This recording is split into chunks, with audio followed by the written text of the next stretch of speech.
And in what is being described as an historic moment for the United Nations, the first ever UN Habitat Assembly opened on Monday at the UN office in Nairobi.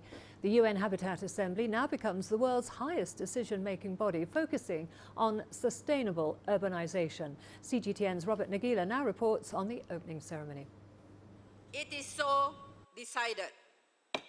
After nearly 40 years of discussions on the governing structures of the UN Habitat, history was made on Monday when it was elevated to an assembly.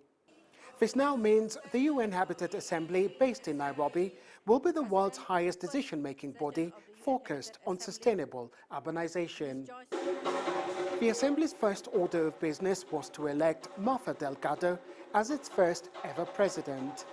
We must build on the opportunities offered by the UN Habitat Assembly to adopt policies that will continue to advance sustainable urban development as a driver of social inclusion, economic growth, and environmental protection. The UN says by 2050, more than 70% of the world's population will be living in urban areas. It's no wonder then that the theme for this gathering is innovation for a better quality of life in cities and communities. Our decision today will have an impact on the future greater than any other previous generations. Life on Earth is at stake.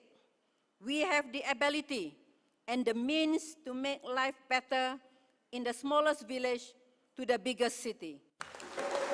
Kenya is urging member states to honor and increase their contributions to the Assembly. It has pledged to increase its contributions to the UN body. I commit that my government will increase its contribution to UN Habitat and Human Settlements Foundation gains account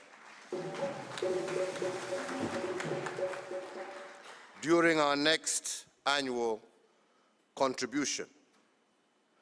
Kenya will also participate in the pledging session.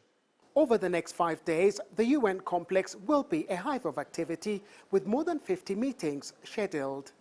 There are over 2,000 delegates in attendance, including several heads of state and ministers.